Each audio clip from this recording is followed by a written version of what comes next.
Menanyakan hal dan juga kondisi yang terjadi fenomena gelombang panas dan refleksinya terhadap sektor pertanian ke Pak Henry terlebih dahulu. Bagaimana kondisinya di lapangan dan apakah sudah dilakukan antisipasi bagi para petani, Pak Henry? Silakan. Ya, jadi cuaca panas yang meningkat sekarang ini menurut kita perlu diperjelas lagi lebih luas ya dari BMKG maupun pemerintah tentang fenomena ini ya, supaya kita tahu semuanya, bukan saja petani tapi rakyat Indonesia. Nah, hari ini kita melihat ya pengaruh cuaca ini belum ada pengaruhnya bagi pertanian kita, ya masih berjalan dengan seperti biasa. Dan tentunya kita petani ya siap-siap memang dalam menghadapi kekurangan air ya, karena memang ini katakanlah kemungkinan kekurangan air bisa saja terjadi. Dan itu kita petani sudah berinisiatif ya membuat sumur bor ya dan juga pompanisasi air. Ya, karena sebagaimana diketahui luas sawah kita ini kan banyak yang sesungguhnya tak ada hujan ya, dan juga baik itu yang rawa-rawa maupun yang bukan ya. Jadi memang perlu disiapkan perairannya melalui pompanisasi dan juga baik itu dari tanah maupun yang dari aliran sungai. Karena belum semuanya beririgasi, dan itu yang memang menurut kita untuk jangka panjang perlu dibangun irigasi. Oke, baik. Saya akan tanyakan juga ke Pak Ketut. Pak Ketut, bagaimana Anda melihat terkait fenomena gelombang panas ini yang bisa saja berdampak pada sektor pertanian kita? Silakan. Baik, terima kasih Mas Bram. Intinya begini, kan Badan Pangan Nasional ini posisinya adalah pasca panen ke hilir. Artinya kalau kami melihat dari sisi ketersediaan, maka kita bisa menjawab bahwa posisi ketersediaan pangan kita relatif sangat cukup dalam menghadapi fenomena apapun. Artinya dalam kondisi di tahun 2024 relatif cukup dengan kondisi ketersediaan. Namun memang kalau kita melihat data yang disampaikan oleh BMKB memang perlu kita waspadai. Artinya kita sudah melihat, teman-teman juga sudah melihat, para seluruh petani kita sudah melihat bahwa Kementerian Pertanian kan sudah bergerak untuk menyiapkan bantuan pompa dan lain sebagainya. Itu merupakan antisipasi daripada dampak kemungkinan kekurangan air. Artinya disinilah langkah-langkah pemerintah yang dilakukan untuk menjamin bagaimana produksi beras dan produksi yang lainnya bisa berjalan sesuai dengan apa yang direncanakan.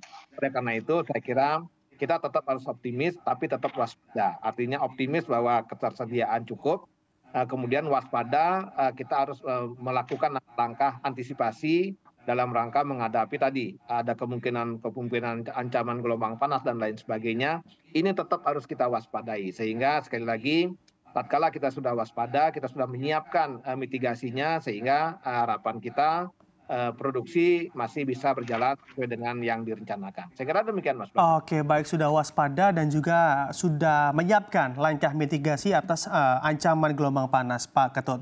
Pak Ketut, apakah dengan tentunya langkah-langkah mitigasi ini juga dapat menghindarkan Indonesia, khususnya secara keseluruhan, untuk tidak membuka keran impornya lagi terhadap pangan? Silakan dengan jawaban Anda, Pak Ketut. Sekali lagi dan berulang-ulang Bapak Kepala Badan menyampaikan bahwa importasi itu adalah kebijakan paling akhir. Tatkala kita sudah memitigasi dan kemudian kita duduk bareng-bareng, kemudian kita lihat perkembangan produksi kita. Nah, begitu kita melihat bahwa posisinya agak kurang, ini harus kita lakukan ambil langkah. Namun pada saat ini kita melihat produksi padi sedang meningkat, kemudian jagung sedang meningkat, keran impor sudah kita tutup. Jadi polanya kita harus begitu, buka tutup. Bagaimana? Apa tujuannya? Tujuannya adalah kita harus memastikan bahwa ketersediaan kita ada. Nah, kemudian juga menjamin kenyamanan para sedulur petani kita untuk berproduksi. Oleh karena itu, importasi itu yang ditetapkan oleh pemerintah adalah importasi yang sangat-sangat terukur.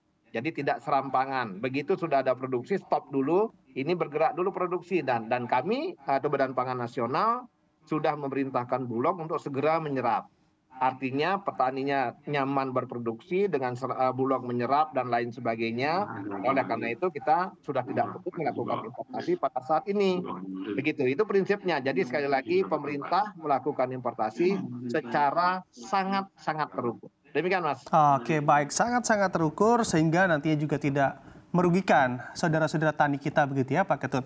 Kita akan tanyakan juga ke Pak Henry. Pak Henry, sebetulnya seberapa optimis juga para petani di lapangan mampu memproduksi beras ataupun bahan pangan lainnya dengan cukup maksimal di kondisi yang ada saat ini? Silakan dengan jawaban Anda Pak Henry. Ya, kita optimis ya dengan luas lahan kita 7,4 juta hektar dan 2,7 juta hektar itu merupakan lahan yang lahan yang tak ada hujan. Nah, kalau program pompanisasi ini bisa dilaksanakan dengan cepat, ya, di samping memang kita sudah petani-petani sendiri berinisiatif, saya pikir produksi nasional kita mencukupi untuk kebutuhan nasional kita. Dan tentunya juga ini kan sekarang kita tidak serentak ya panennya di Indonesia ini. Nah, pada masa panen sekarang ini yang sebagian tempat masih panen, ya segera memang pemerintah untuk membeli gabah dengan harga yang katakanlah menguntungkan petani gitu. Nah, jangan pula memang sekarang tidak dibeli gabahnya oleh Bulog ataupun kekuatan-kekuatan yang bisa membantu cadangan pangan nasional. Nah, jadi itu seringkali kan sebenarnya naiknya harga beras ini kan terutama itu di akhir tahun sampai di awal tahun. Nah, itu adalah ketika memang petani sudah tidak lagi musim panen. Gitu. Nah, ini sekarang masih kita temukan harga gabah yang ya katakanlah relatif sangat rendah sekali dari yang HPP ditetapkan pemerintah sekarang, apalagi dibandingkan dengan HPP yang kita ajukan.